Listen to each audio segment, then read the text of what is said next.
در کعبے کا کھلوائے اسے فاروق کہتے ہیں، جو آئے اور چھا جائے اسے فاروق کہتے ہیں۔ اثر ہے جو محمد پاک کی پیاری دعاؤں کا، صلی اللہ اثر ہے جو محمد پاک کی پیاری دعاؤں کا، فخر ہے جو حضور کی شریعت کے گواہوں کا، ناز ہے جو حکومت کے بادشاہوں ایوانوں کا، جو رب کا دین منوائے اسے فاروق کہتے ہیں۔ جسے مانگا خدا سے اس کے آفاقی پیغمبر نے، جسے مانگا خدا سے اس کے آفاقی پیغمبر نے، دعائے نبی کی لاج رکھی پھر مرد کلندر نے، عرب کے مرد حر نے اور عظیمت کے سکندر نے، جس کے حکم کو مانا دریاؤں نے سمندر نے، جو دریا خشک چلوائے اسے فاروق کہتے ہیں۔ دم ہجرت وہ نکلا اور للکارا پجاری کو، دم ہجرت وہ نکلا اور للکارا پجاری کو، وہ جہل وہ لہب ہر بدبخت ناری کو، حلالی ہو تو روکو آج عمر کی اس سواری کو، حلالی ہو تو روکو آج عمر کی اس سواری کو، جو کفر کے چھکے چھڑوائے اسے فاروق کہتے ہیں۔ جو آئے اور چھا جائے اسے فاروق کہتے ہیں، جو در کعبے کا کھلوائے اسے فاروق کہتے ہیں، جو رب کا دین منوائے اسے فاروق کہتے ہیں۔ خلوص والے کلیجے کا چین کہتے ہیں، خلوص والے کلیجے کا چین کہتے ہیں، اہل ایمان شہید مشرقین کہتے ہیں۔ جسے خدا کے سوا کچھ یاد نہ ہو زبان عشق میں اسے حسین کہتے ہیں۔ درود پاک پر اللہم صلی علی محمد وعلی آل محمد کما صلیت علی ابراہیم وعلی آل ابراہیم انکا حمید مجید۔ اللہم بارک علی محمد وعلی آل محمد کما بارکت علی ابراہیم وعلی آل ابراہیم انکا حمید مجید۔ قابل صد اکرام و تکریم سامعین ذی وقار، انتہائی توقیر و تعظیم کے لائق اسٹیج پہ موجود حضرات، علماء کرام، بزرگان دین، اکابرین ملت، شرفائے امت اور قرب و جوار سے تشریف لائے ہوئے انتہائی توقیر و تعظیم کے لائق بزرگوں اور عزیز دوستوں، اللہ رب العزت کا لاکھ لاکھ شکر اور اس کا احسان عظیم ہے کہ اس غیر گزرے دور میں دین کی بات کرنے اور سننے کی مناسبت سے مل بیٹھنے کی توفیق عطا فرمائے۔ دعا ہے کہ وہ خالق کائنات اس دور پرفتن میں ایسی توفیقات کا سلسلہ دراز سے دراز تر فرمائے، آمین۔ میں مبارکباد پیش کرتا ہوں دل کی عطا گہرائیوں سے اپنے تعلیمی سفر کے قابل ذکر اور قابل فخر دوست، پیکر اخلاص و محبت، سفیر ناموس صحابہ و اہل بیت حضرت مولانا عبد البصیر صاحب دامت برکاتہ العالیہ اور ان کے تمام رفقاء کو کہ جنہوں نے اس غیر گزرے دور میں اور ان ایام میں اس اہم ترین مقدس ترین عنوان کے تحت مجھے اور آپ کو مل بیٹھنے کا موقع عطا فرمایا۔ اللہ رب العزت ان کی مسائی جمیلہ کو اپنی بارگاہ عزتی میں شرف قبولیت عطا فرمائے۔ میں نے آپ کے سامنے قرآن مجید فرقان حمید کی ایک آیہ مبارکہ کا کچھ حصہ اور امام الانبیاء حضور نبی کریم صلی اللہ علیہ وسلم کی فرامین عالی شان تلاوت کی ہیں۔ خالق کائنات مالک لم یزل رب الارض والسماوات نے جتنے بھی انبیاء اور رسول اور پیغمبر اس دنیا میں بھیجے ان تمام کا آخر سید سرور سالار اور سردار امام الانبیاء حضور نبی کریم میرے اور آپ کے آقا احمد مجتبیٰ محمد مصطفیٰ صلی اللہ علیہ وسلم کو بنایا، اور اللہ نے پیارے آقا کو تمام انبیاء سے، تمام انسانوں سے، تمام مخلوقات سے اعلیٰ اور عرفہ برتر و بالا پیدا کیا، اور اللہ نے آقا کو جو عطا فرمایا اللہ نے اسے بھی اعلیٰ اور عرفہ بنایا۔ جس چیز کی نسبت آقا کے ساتھ ہے اللہ نے اسے بھی عظیم بنایا۔ جن انسانوں کی نسبت آقا کے ساتھ ہے ان کی تو بات ہی کچھ اور ہے۔ اللہ نے جن شہروں کی نسبت آقا کے ساتھ ہوئی انہیں بھی شہروں کا سردار بنا دیا۔ جس زمانے کی نسبت آقا کے ساتھ ہے اسے زمانوں کا سردار بنایا۔ جس مہینے کی نسبت ہے اسے مہینوں کا سردار بنایا۔ جس دن کی نسبت ہے اسے دنوں کا سردار بنایا، اور جس شہر کی نسبت ہے اسے شہروں کا سردار بنایا۔ جس امت کی نسبت ہے اسے امتوں کا سردار بنایا۔ جس کتاب کی نسبت ہے اسے کتابوں کا سردار بنایا۔ اور پیارے آقا خود فرماتے ہیں کہ اللہ نے مجھے پوری کائنات میں سے چن کے پیدا کیا۔ ان اللہ اختارنی، اور صرف اسی پہ بس نہیں، آقا فرماتے ہیں واختارنی اصحابی، اللہ نے میرے لیے میرے یاروں کو چنا ہے، اللہ نے میرے لیے میرے صحابہ کو چنا ہے، اللہ نے میرے لیے میرے شاگردوں کو چنا ہے، اللہ نے میرے لیے میرے تلامذہ کو چنا ہے۔ ارے اسی پر بس نہیں، آپ ترمذی شریف کھولیے، آقا فرماتے ہیں اللہ نے مجھے بھی چن کے بھیجا، اللہ نے یار بھی چن کے دیے، اللہ نے سسر بھی چن کے دیے، داماد بھی چن کے دیے۔ سبحان اللہ۔ سسر بھی چن کے دیے اور داماد بھی چن کے دیے۔ اور آگے ایک اور مقام ابواب المناقب میں آقا نے فرمایا اللہ نے پوری کائنات کے دلوں کو ٹٹول کے پرکھ کے جانچ کے دیکھا، جو سب سے بہتر دل تھے انہیں نبی بنا دیا، اور جو ان کے بعد باقی بچ گئے اللہ نے ان تمام دلوں کو ٹٹولا، جو ان دلوں میں پوری کائنات کے سب سے اعلیٰ دل تھے انہیں اللہ نے میرا صحابی بنایا۔ تو صحابی تو سارے ہی چنے ہوئے، صحابی تو سارے ہی اللہ کا انتخاب، صحابی تو سارے ہی اللہ کا چناؤ ہے، لیکن وہ صحابی جسے کعبہ کے ارد گرد، وہ صحابی جسے غلاف کعبہ پکڑ کے، جسے نبیوں کے امام نے اپنا دامن پھیلا کے مانگا، اس کی عظمتوں کا عالم کیا ہوگا۔ اور صرف اتنے ہی نہیں، سعید ابن مسیب ارشاد فرماتے ہیں، مستدرک حاکم سے پڑھ رہا ہوں، طبقات ابن سعد سے پڑھ رہا ہوں، فرماتے ہیں کہ آقا جب بھی ابو جہل کو دیکھتے، آقا جب بھی عمر بن خطاب کو دیکھتے، آسمان کی طرف نگاہ اٹھاتے اور کہتے اللہم اشدد دینک بأحبہما الیک، اے اللہ جو ان دونوں میں سے آپ کو زیادہ پسند ہے اسے دیندار بنا کے اپنے دین کو قوت عطا فرمائیے۔ اور اللہ نے کسے بھیجا؟ اللہ نے کسے بھیجا؟ عمر بن خطاب کو۔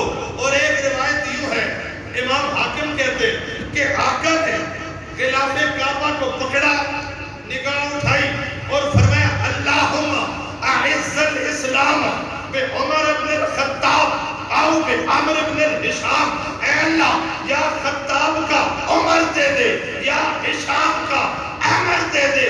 24 گھنٹے نہیں گزرے اللہ نے غلام بنا کے عمر کو آقا کے قدموں میں بھیج دیا۔ یہ سارے انتخاب ہیں، لیکن اس کے بارے میں کیا کہیے جسے اللہ کے آخری نبی نے بار بار قرب کعبہ میں اللہ سے ہاتھ اٹھا کے مانگا تھا۔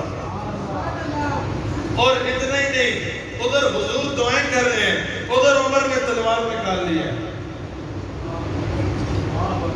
ادھر دعائیں کر رہے ہیں، ادھر عمر نے تلوار نکال لی، نیام سے باہر تیز قدموں کے ساتھ جا رہے ہیں۔ بنو زورہ کا ایک آدمی ملا، کہنے لگا عمر کدھر کا ارادہ ہے؟ کہا نئے دین کا نام لینے والے اور انتشار پھیلانے والے کا۔ کروں گا. انہوں نے کہا رکو تو صحیح, تمہیں پتہ بھی ہے یہ کام کرنے کے بعد اس کے آفٹر شاکس کیا آئیں گے؟ تمہیں پتہ بھی ہے یہ کام کرنے کے بعد اس کا نقصان کیا ہوگا؟ تمہیں پتہ بھی ہے اس کام کے کرنے کے بعد اس کے مضمرات کیا ہوں گے, اس کے اثرات کیا ہوں گے؟ کیا ہوگا؟ کب بنو ہاشم چل پڑیں گے, بنو زورہ چل پڑیں گے اور انتقام لیں گے, آپ سے بدلہ لیں گے. عمر تو پھر عمر تھے, پہلے بھی عمر تھے. انہوں نے کہا ہٹ جاؤ, بعد کی بعد میں دیکھی جائے گی, یہ قصہ پہلے تمام کروں گا. انہوں نے ایموشنل پتہ پھینکا. انہوں نے کہا چھوڑو, ادھر کو نہ جاؤ, پہلے ادھر جاؤ, تمہاری بہن بھی مسلمان ہو چکی ہے, تمہارا بہنوئی بھی مسلمان ہو چکا ہے. حضرت عمر دوڑ کے ادھر پہنچے, دروازے پہ دستک دی, کون ہے؟ کہا عمر ہوں. عمر کا نام سنتے ہی جو قرآن سکھا رہے تھے خباب بن الارت رضی اللہ تعالیٰ عنہ, آپ تو فوراً پردے کی اوٹ میں چلے گئے. دروازہ کھلا, عمر اندر آئے, بہنوئی کو اٹھایا, زور سے زمین پہ پٹخا. بہن آگے آئی چھڑانے کے لیے, پیٹ بچاؤ کرانے کے لیے. حضرت عمر نے زور سے تھپڑ مارا چہرے پہ, بہن کا خون نکل آیا. بس یہ خون نکلنے کی دیر تھی, عمر کی زندگی میں انقلاب آ گیا. غصہ ٹھنڈا ہوا, بیٹھے. کہا کیا کر رہے تھے؟ کہا قرآن پڑھ رہے تھے. کہا مجھے بھی پڑھاؤ. کہا نا نا نا نا نا نا, یہ قرآن ہر کوئی تھوڑا ہی پڑھ سکتا ہے. میں کہا کرتا ہوں یہ جگرہ بھی صحابہ کا تھا کہ حبیبہ نے باپ کے آنے پہ بستر سمیٹ دیا کہ نبوت کے بعد بستر پہ منکر باپ کو بیٹھنے کی اجازت نہیں دیتی.